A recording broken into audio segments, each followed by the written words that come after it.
Rajahmundry rail cum road వంతెన అప్పటికి ఇప్పటికీ ఎప్పటికీ అపురూపమే. కింద గోదారమ్మ పరవళ్ళు, పైన సుర్రున దోసుకుపోయే వాహనాలు, మధ్యలో కోతపెట్టి రైలు. భలే ఉంటుంది ఆ ప్రయాణం. జీవితంలో మర్చిపోలేని అనుభూతులు పంచుతున్న రాజమండ్రి రైల్ కమ్ రోడ్డు వంతెనకు 50 ఏళ్లిండే. కోల్కతా, చెన్నై ప్రాంతాలను కలుపుతూ గోదావరి నదిపై ఏర్పాటు చేస్తూ నిర్మించిన అద్భుత కట్టడం ఈ వంతెన.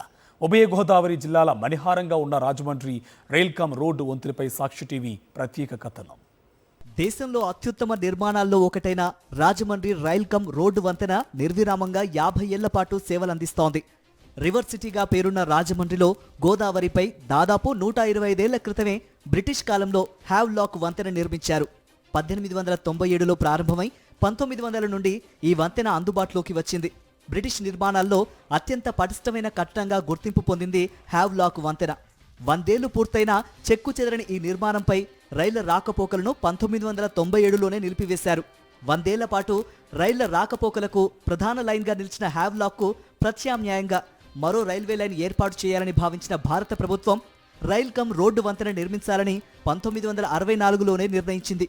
రైల్వే లైన్ డబ్లింగ్ పనుల్లో భాగంగా కేవలం రైల్వే లైన్గా ప్రారంభమైన ఈ వంతెన గోదావరి జిల్లా వాసుల ఒత్తిడి, ఆంధ్రప్రదేశ్ ప్రభుత్వం చొరవతో రైల్ కమ్ రోడ్డు వంతెనగా రూపుదిద్దుకుంది. 1970లో నిర్మాణ పనులు ప్రారంభమై 1974 నాటికి వంతెన పూర్తిగా అందుబాటులోకి వచ్చింది. గోదావరిపై వంతెన నిర్మాణం అత్యంత కష్టతరమైన అంశం. ఏడాదిలో 4 నెలల పాటు గోదావరి ఉధృతంగా ప్రవహిస్తుంది. కేంద్ర ప్రభుత్వ సంస్థ భారత్ భారీ ఉద్యోగ్ నిగమ్ లిమిటెడ్ ఆధ్వర్యంలో ఉన్న Braithwaite Burn and Jessop company ఈ వంతెన నిర్మాణాన్ని చేపట్టింది. 27 స్పాన్లతో 2.9 కిలోమీటర్ల పొడవైన వంతెన నిర్మాణం 1974 నాటికి పూర్తి చేసింది. రైళ్ల రాకపోకలు సాగించే వంతెన 2.9 కిలోమీటర్లే ఉన్న రోడ్ డెక్ నిర్మాణం అప్రోచ్ రోడ్లతో కలిపి 4.1 కిలోమీటర్ల వరకు నిర్మించారు. భారతదేశంలో గోదావరిపై ఉన్న అతి ప్రధానమైన వంతెనలో Rajahmundry rail cum road bridge ఒకటి. ఈ రైల్ కమ్ రోడ్ బ్రిడ్జ్కు 50 వసంతాలు నిండిపోయినాయి. 50 సంవత్సరాల పాటు నిరంతరాయంగా సేవలు అందిస్తుంది, ఇంకా అందిస్తూనే ఉంది. ఇదొక ఇంజనీరింగ్ అద్భుతంగా చెప్పొచ్చు. దాదాపు 5 దశాబ్దాల క్రితం అత్యుత్తమంగా భారతదేశంలో నిర్మించిన వంతెనలో దీన్ని ఒకటిగా చెప్తారు. అప్పటికే గోదావరిపై రాజమండ్రిలో హ్యావ్లాక్ బ్రిడ్జ్ నిర్మాణం పూర్తయింది. బ్రిటిష్ హయాంలోనే జరిగింది. 1897లో మొదలై 1900కు పూర్తయింది. 1901 నుంచి రైళ్ల రాకపోకలు జరుగుతున్నాయి. మూడో పంచవర్ష ప్రణాళిక సమయానికి 1964లో ఖచ్చితంగా గోదావరి మీద ఈ రైల్వే లైన్ డబ్లింగ్ పనులు చేపట్టాల్సి వచ్చింది. దాంతో మరో రైల్వే లైన్ ఏర్పాటు చేయాల్సి ఉండగా అప్పుడు ఈ బ్రిడ్జిని రైల్ కమ్ రోడ్ బ్రిడ్జిని నిర్మించారు. అప్పట్లో అయితే రోడ్ బ్రిడ్జ్ మాత్రమే శాంక్షన్ అయింది. అయితే ఉభయ గోదావరి జిల్లాలకు కనెక్టివిటీ ఉండడంతో పాటు అటు కోల్కతా, చెన్నై మధ్య రాకపోకలు విస్తృతంగా సాగుతున్న దృష్ట్యా గోదావరిపై రోడ్డు వంతెన కూడా, రోడ్డు డెక్ను కూడా ఏర్పాటు చేయాలని స్థానికులు భావించారు. ఆంధ్రప్రదేశ్ ప్రభుత్వం కూడా ముందుకు రావడంతో రైల్ కమ్ రోడ్ బ్రిడ్జ్ నిర్మాణం ప్రారంభమైంది. 1970లో ప్రారంభమైంది.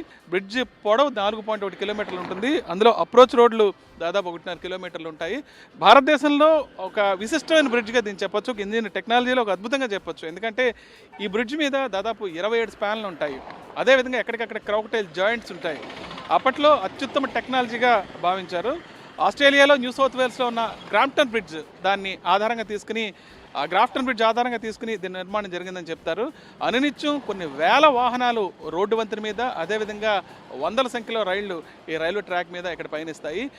ఏది ఏమైనా సరే నిర్వహణ లోపాలు ఎన్నోసార్లు తలెత్తినా సరే ఈ బ్రిడ్జ్ తన సేవలను అందించడం మాత్రం ఎప్పుడూ నిలిచిపోలేదు, నిరంతరం కొనసాగుతూనే ఉంది.